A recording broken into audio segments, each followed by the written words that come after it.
objecting. There's a fundamental objection to the proceedings itself because for us, this goes well beyond what is contemplated within initiation of Unconstitutional daw ho. impeachment proceedings. Malinaw mulat sa pulang dahilan ng hindi pagdalo ni Vice President Sara Duterte at kanyang mga abogado sa sinasagawang pagdinig ng House Committee on Justice. Iginiit ng kampo ng pangalawang Pangulo, unconstitutional Unconstitutional daw po yung ginagawa doon. o labag ito sa saligang batas. Ilang minuto matapos suspendihin ng komite ang unang ng hearing, nagsagawa ng press conference ang mga abogado. Yung pala trip nila. No? Yung sa labas sumagot. Yung tipo bang para syempre, pag press conference, kung ano lang yung mga gusto namin, yun lang yung mga matatanong at masasagot. Hindi pwede yung mga tanong na mahihirapan silang sagutin, no? Ni VP Sara, ipinaliwanag ni na Attorney Michael Powa at Attorney Sheila Sison ang dahilan ng kanilang hindi paglo sa pagpapatuloy ng impeachment proceedings sa Kamara. Hello sa akin, hindi lang po yung mga nasa House of Representatives ang binabastos ng mga ito. Kasama na po tayong mga Pilipino na nag-aantay ng kanilang mga kasagutan. Well, for now, that's really the position of the defense team. Unconstitutional yung nangyari proceedings, diba? Ngayon, ang tinitingnan natin, sinasabi talaga natin dito just to simplify things. Sa Constitution, very clear naman yung nakasulat. Ayon sa defense team ng Vice Presidente, nagpadala na sila ng liham kay Committee Chairperson at Batangas 2nd District Representative Jervin Luistro upang ilahad ang kanilang fundamental objection. Paliwanag ni Attorney Powa, bagamat kinikilala nila ang kapangyarihan ng Kamara, Parang hindi naman, parang binabastos ninyo yung Kamara. pasimula ng impeachment, ang paglilitis o trial ay eksklusibong kapangyarihan ng Senado. Napaka-clear niyan. Kaya ang sinasabi lang namin dito is hindi naman pwede dito sa pag-initiate lang ng proceedings nagkakaroon na ng tinatawag na namin na mini trial.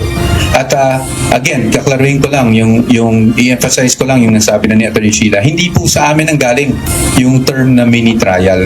Yan po ay galing sa mga statements, no, ng either Committee on Justice or even other personalities. So hindi po sa amin ang galing yan. That's why we're contesting it. Sagutin nyo na lang lahat. No? Paatinin nyo. Kasi natatakot silang paatinin ng Vice Presidente. Baka kung ano-ano mga sabihin lang doon. Nauna nang inihayag ni Vice Ang dami ng due process na binigay sa kanya, ang bobang BP na yan. Sabi ni Dimoy P. Oh, gagalit yung magandang si Dimoy P. Oh. President Duterte na isang fishing expedition ang ginagawa ng komite. Paliwanag Anong fishing expedition? Simulat sa pool pa lang ho, sa last year pa lang ho. Sandamakmak na yung ebidensya sa kanila. O di ho ba? Meron na nga pong mga resibo, etc. Meron na nga pong nagkukwento. Ultimo po doon sa kampo na nila. Nababanggit na din po yung mga latsika. O, nakukolekta, naka-duffel bag yung mga kaperahan. Paano sasabihin na fishing expedition? ng kanyang mga abogado. Ito ay dahil humihingi ang komite ng mga dokumentong labas na sa mga nakalakip sa orihinal na reklamo. When you evaluate these impeachment complaints, the evaluation must solely remain with the complaints and the pieces of evidence attached, di ba? Ngayon, if you will go beyond the evidence attached and start asking. Pero alam nyo ho, mga bossing, ito, sa akin lang ho ito ha. Kung sakali po, mga kababayan, at kumihingi, di ba?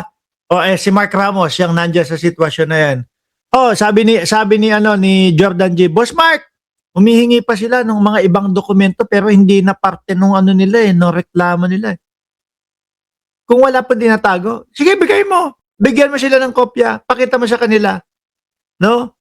Kung wala kang takot, 'di ba? Ma'am Elisa, shout out po sa inyo. Kung wala kang takot, kahit nalabas doon sa nirereklamo nila, sige bigay mo, okay lang yan, walang problema. Kasi tama naman yung ginagawa natin.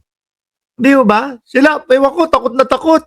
For documents left and right when our first argument nga, kung matatandaan nyo, is wala man lang ultimate facts yung complaints. No?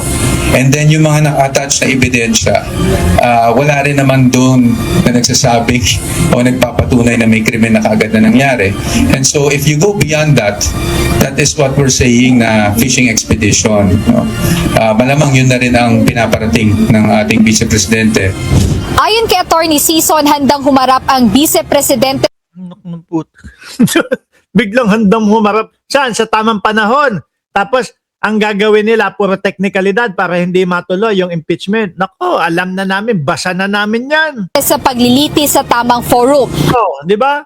Pero tapos ang gagawin nila, mga kababayan, hahanap mo ng butas para dalihin po at hindi matuloy yung impeachment, mga bossing. O, di ba? Pagka hindi na natuloy, nagawa nila ng paraan sa teknikalidad, hindi na naman sasagot ang Vice Presidente. Kawawa na naman ang mamamayang Pilipino na naghihintay ng kasagutan galing sa Vice Presidente. O, di po ba? At ito nila Style nila yan Style nila yan. Edit Domino. Sino pa nandiyan? Si Ma'am Trixie Villa at si Ma'am Liliac. Shoutout po sa inyo. At Delia Rosario. ay sa Senate Impeachment Court. She will participate before the proper forum, before the body that has jurisdiction to try the case again. Ayan niya. Tapos gagawin nila. Hindi dapat matuloy ang impeachment kasi ilang beses o dalawa o whatever kung ano ang butas nila. Technical. Yari na naman ang Pilipino. Di ho ba? Yun ang style nila. Esther. Yes, because again, we just have to read the Constitution. The Constitution says, Section 3, Paragraph 6, Article 11, that it is the Senate that shall have the sole power to try and decide all cases of impeachment. Para Takot naman kayo Takot naman kayo matuloy ang trial na yan. naman sa banta ng ilang mambabatas na culpable violation of the Constitution ang hindi pagdalo ng Vice Presidente. Mabilis itong pinabulaanan ng kampo ni VP Duterte dahil walaan nilang batas na nag-oobliga sa isang respondent na personal na humarap sa committee level. Samantala sa kabila ng kanilang pagkwestiyon sa jurisdiksyon ng House Justice Committee, tiniyak ni Attorney Powa na susunod siya sa sabina ng House Committee. Ito ay kahit pa may pagtataka siya kung bakit siya ay dinamay sa usapin ng accomplishment report. Sana lang. Mark, bakit ang tagal makulong ni Sara Baliw? Sabi ni Edit Domino. Nakakalusot po doon sa mga teknikalidad Ano po? Kagaya nung yung huling impeachment niya. Nagpaulit-ulit sila. Tapos malakas doon sa mga senador. Ngayon malabo na yan. Kasi po si Soto na ang nakaupo at nakikita ko kay Soto, gusto niya talagang marinig ng taong bayan kung ano talaga yung dahilan, ebidensya or depensa ng kampo ng Vice Presidente mga bossing. Reports. I was a bit surprised because I think the ground stated there was that I was the one in charge of the accomplishment reports, etc., which obviously the facts and documents would show that it was not me. No? But nonetheless, I don't see any point in not appearing. So I will definitely abide by the subpoena, subject to, of course, titingnan natin kung anong laman. Jed Neresina, UNTV News and Rescue. Sabi ni Ma'am Dimoy P, baka bukas mag-press con si Sara. Hindi ko na nakikitang gagawin po nila yon. No? Iiwas na po sila doon sa mga pa-press con ng Vice Presidente. Bakit to, mga kababayan? Kasi pag may mga press con ang Vice Presidente na ganyan, sablay lang na sumasabit lang po sila, mga bossing Di ba? Napapahiya lang po sila.